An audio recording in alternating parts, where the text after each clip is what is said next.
Hello students, welcome to our online classes. आज के इस वीडियो में हम बाबू गुलाब राय का जीवन परिचय पढ़ेंगे, जो कि हमारे पाठ 2 नर से नारायण के लेखक हैं। यह एक निबंध है। बाबू गुलाब राय का जीवन परिचय है।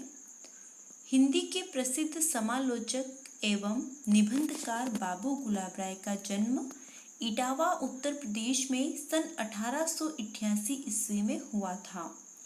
आपने दर्शन शास्त्र में एमए करने के बाद एलएलबी की परीक्षा उत्तीर्ण की।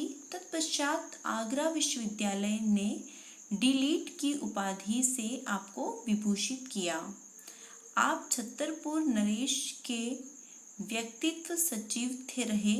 अपने आगर से सेंट जॉन्स कॉलेज के हिंदी विभाग में अध्यापक के रूप में भी अपनी सेवाएं दी हैं। जो बाबू गुलाब राय थे, उनका जन्म 1888 ईस्वी में हुआ था। इन्होंने दर्शन शास्त्र से एमए किया था। उसके पश्चात एलएलबी भी इन्होंने की थी। तत्पश्चात विश्वविद्यालय डीलिट की उपाधि जो होती है, डीलिट की उपाधि भी इन्होंने प्राप्त की थी। उसके बाद सेंट जॉन्स कॉलेज के अंदर हिंदी विभाग के प्राध्यापक भी रहे और आगरा से निकलने वाले साहित्य संदेश के संपादक के रूप में चिंतन की प्रखरता और गंभीरता से साहित्य जगत में बाबूजी ने अपना नाम विशिष्ट स्थान बनाया था। आपकी रचनाओं में तर्कपूर्ण विश्लेषण के साथ साथ भारतीय सिद्धांतों की सूक्ष्म विवेचना मिलती है। आपने धर्म दर्शन एवं साहित्य से संबंधित अनेक महत्वपूर्ण विषयों पर निबंध लिखे हैं। बाबू गुलाब राय का निधन 13 अप्रैल सन 1963 ईस्वी को हुआ।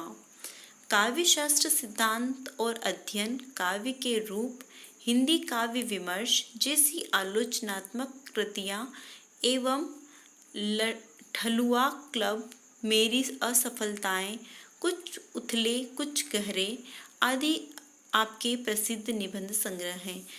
बाबू गुलाब राय आलोचनात्मक ज़्यादा थे, क्योंकि ये आलोचनात्मक कृतियाँ ज़्यादा करते थे। उसके बाद इन्होंने कुछ निबंध भी लिखे हैं। भाषा सरल, सुबोध और व्यवहारिक है। गंभीर विषयों में संस्कृत प्रधान भाषा का प्रयोग किया। इसके अतिरिक्त आपके साहित्य में अरबी, फारसी का प्रयोग मिलता है।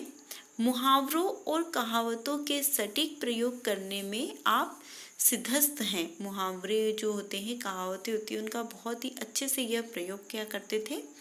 अपनी कृतियों में वर्णनात्मक, विवेचनात्मक, आलोचनात्मक, भावात्मक और हास्य व्यंग्यात्मक शैली को अपनाया है। इन्होंने इनकी जो कृतियाँ थी, वर्णनात्मक मतलब किसी के वर्णन को बहुत ही अच्छे तरीके से करते थे। विवेचनात्मक, विवेक से या सोच से लोगों को सोचने पर विवश कर देते थे, ऐसी इनकी रचनाएं होती थी।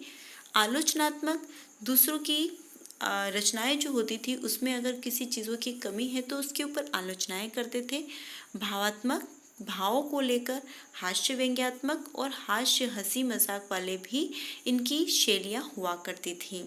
द्विवेदी युग में ज्ञान विज्ञान के क्षेत्र में गंभीर विवेचन करने वाले विद्वानों में बाबू गुलाब राय का नाम शीर्ष स्थान पर है। जो द्विवेदी युग के अंदर ज्ञान विज्ञान को लेकर जो आपस में कवियों और लेखकों में मतभेद होते रहते थे, उन विद्वानों में बाबू गुलाब राय का नाम सबसे ऊपर लिया जाता है। आइए हम केंद्रीय भाव पढ़ते हैं। निबंध मन की सहज और उन्मुक्त उड़ान है। निबंध जो है, जो मन की सहज और उन्मुक्त उड़ान क्यों कहा गया है? क्योंकि निबंध के अंदर हम अपने मन के भावों को विस्तृत रूप से लिखते हैं और अपनी इच्छाओं को, वहाँ पर जो भी हमारे मन में आ रहा है, हम उसे आज़ादी से लिख पाते हैं, समझ पाते हैं। प्रस्तुत निबंध इस कथन को पूर्णतः सिद्ध करता है। यद्यपि इस निबंध की विषय वस्तु वर्षा केंद्रित है, किंतु निबंधकार अपने आत्मगत विस्तार से में अनेक विषयों को भी स्पर्श करते हैं। निबंध के प्रारंभ में अवर्षा की स्थिति से प्रभावित प्रकृति को संकेतित किया गया है। बाद में वर्षा के प्रभाव को अपने रूपों में व्यक्त करते हुए निबंधकार ने एक सामान्य सी घर गृहस्थी पर पड़ने वाले उसके प्रभाव को प्रकट किया है। वर्षा का प्राकृतिक सौंदर्य भले ही मनोहक है, किंतु वर्षा की प्रचुरता से घर को जगह जगह क्षतिग्रस्त किया। कहीं फर्श टूट गया तो कहीं जमीन धंस गई। वर्षा ने घर को कुछ इस तरह से जलमग्न कर दिया था कि गृह स्वामिनी को अन्यत्र जाना पड़ा।